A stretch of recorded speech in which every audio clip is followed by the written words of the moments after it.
Baik, Assalamualaikum warahmatullahi wabarakatuh. Halo Sobat Trader, ketemu lagi dengan saya Eko Trijuni dan saya adalah market analis untuk forexmf.com.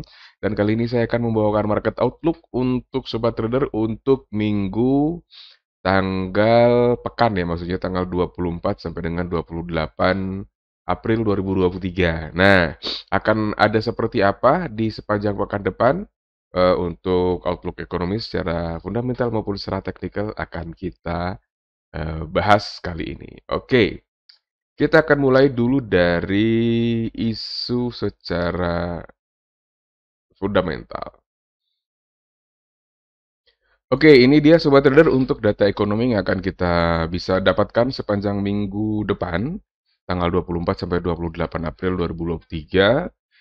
Ada banyak data ekonomi, tapi yang akan kita highlight adalah data-data ekonomi high impact saja. Dan untuk minggu ini saya akan highlight data ekonomi dari Amerika Serikat juga dari kawasan Euro. Karena ini sangat penting karena apa? Karena kita tahu bahwa di bulan Maret 2023 European Central Bank menaikkan suku bunganya sebesar 50 basis poin. Kalau nanti data ekonomi dari kawasan Eropa, kawasan Euro ini nanti membaik, dan apabila data ekonomi dari Amerika Serikat, kalau saya lihat secara umum sih mixed ya, tapi kalau dia nanti secara umum memperlihatkan pemburukan, ada kemungkinan nanti European Central Bank akan tetap jadi menaikkan suku bunga lagi di pertemuan bulan depan, bulan Mei berarti kan. Nah, itu mungkin akan seberapa besar? 25 basis poin kah? 50 basis poin kah? Kita belum tahu.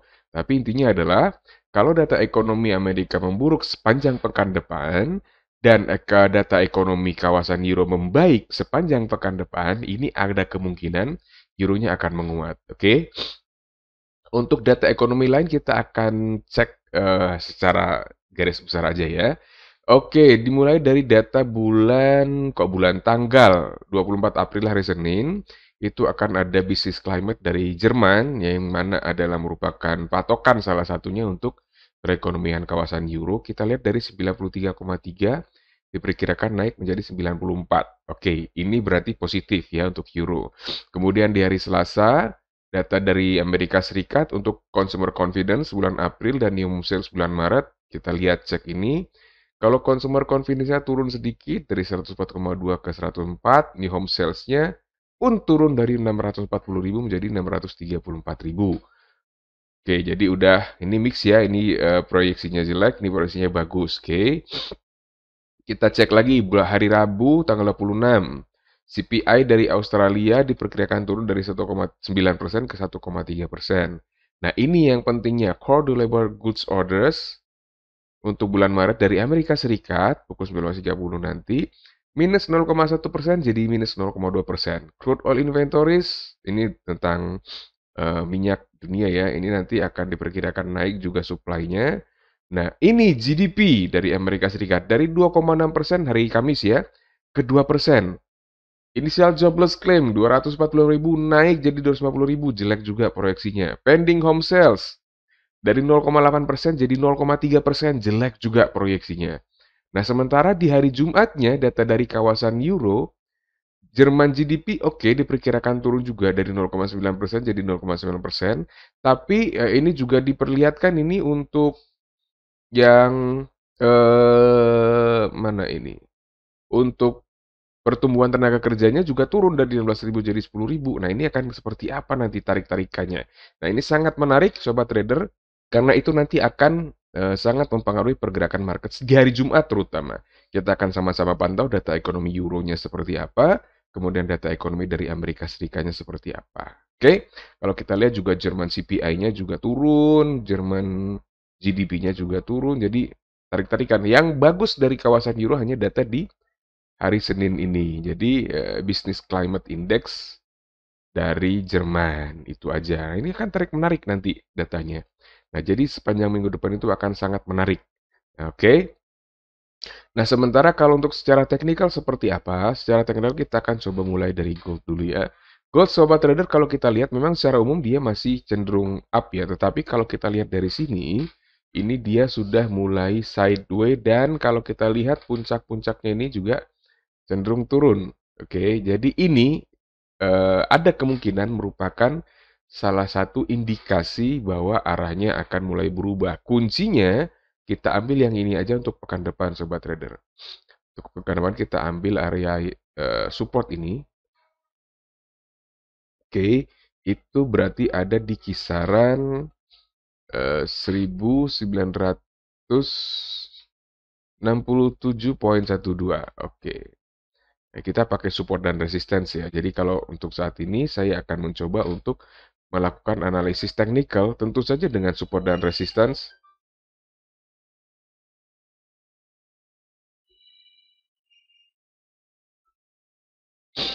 Eh,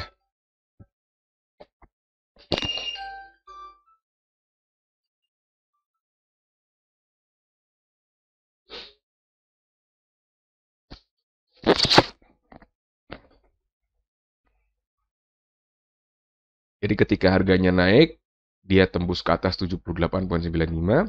Sepanjang pekan ini ada kemungkinan dia akan naik dengan target setidaknya ke area 81,95. Oke, tapi kalau dia justru tembus ke bawah 75,8, maka ada kemungkinan harganya akan bergerak turun. Targetnya adalah area ini, 72,65 lebih kurang. Oke, oke seperti itu. Ya, jadi kalau dia break ke atas 78,95, dia kemungkinan ngejar 81,95. Tapi kalau break ke bawah 75,8, kemungkinan akan ngejar ke 72,95. Itu untuk crude oil. Tapi kalau Anda memutuskan untuk bergerak di sekitar area support dan resisten ini, misalnya kita mau sell di area ini, dia di area sini kita sell, kemudian dia di area sini kita buy, itu boleh-boleh saja, tetapi tetap saya sarankan pantau area support dan resistennya untuk mengantisipasi breakout. Oke, lanjut kita akan move ke Euro USD. Oke, Euro USD juga dia masih bergerak dalam uptrend sebenarnya sobat trader, walaupun kalau kita lihat seperti ini, ya, ini trend line-nya yang ini kita bisa ambil. So, we are using trend line. Kemudian pasti ya support resistance itu sudah rumus dasarnya ya. Ya, kalau kami analisis selalu melihat tren dulu kemudian support resistance yang banyak diabaikan orang dengan semakin berkembangnya indikator custom dan lain-lain, orang cenderung melupakan dasar dari analisis ini, padahal ini yang paling penting. Kalau kita lihat sekarang dia mulai konsolidasi di area ini ya sobat trader ya. Mulai konsolidasi di area ini. Sehingga kayaknya lebih enak kalau kita coba ambil batasan resistensinya yang ini. Oke, itu kira-kira. Kemudian supportnya kita bisa ambil yang ini saja. Oke, that's it. Jadi kalau kita bisa melihat, tentunya selain trendline yang disediakan ini, ada trendline ini, kita juga akan ngecek area supportnya di 1.0902, kemudian resistensinya ada di 1.09956.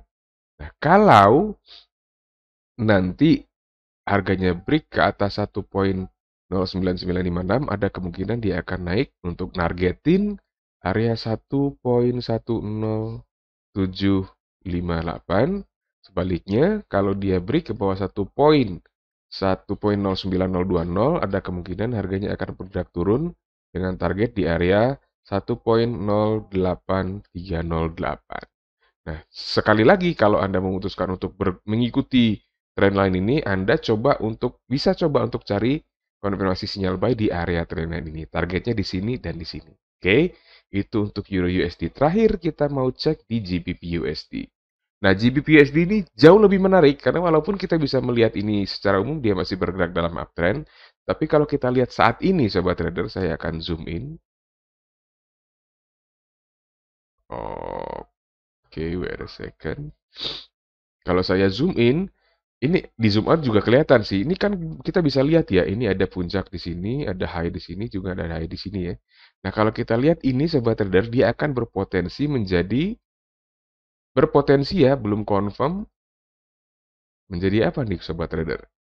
Menjadi potensi pola head and shoulders, potensi head and shoulders. Dan kalau pola di time frame yang agak gede, 4 ke atas, nah itu kemungkinan sih valid ya, atau setidaknya kalaupun dia tidak valid, kita bisa memanfaatkan pergerakan-pergerakan bahkan sebelum pola tersebut terkonfirmasi. Nah, enak di situ jadinya.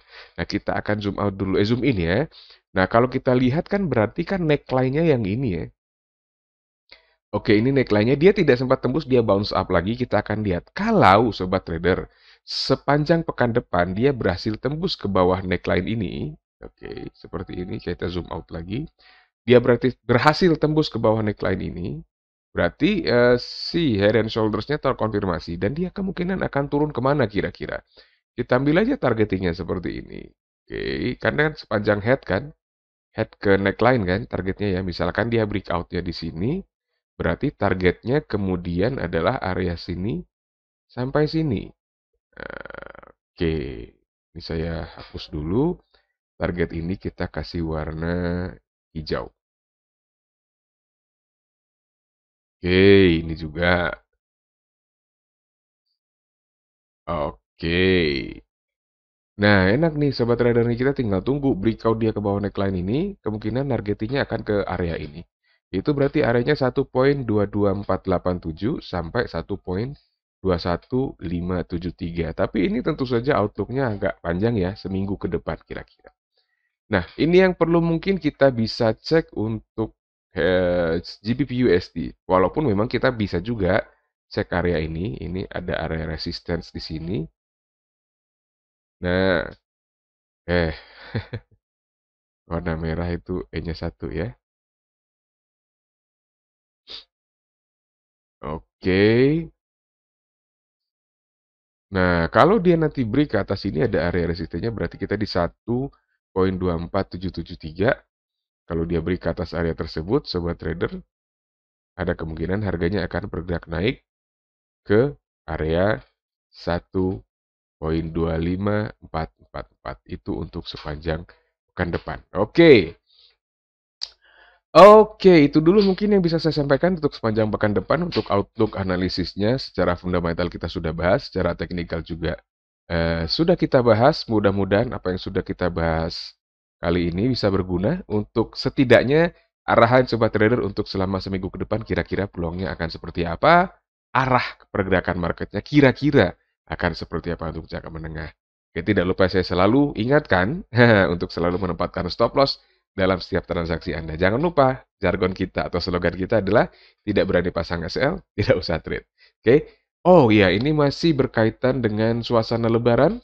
Nah, saya mengucapkan selamat Hari Raya Idul Fitri buat saudara-saudari saya yang merayakan Hari Raya Idul Fitri.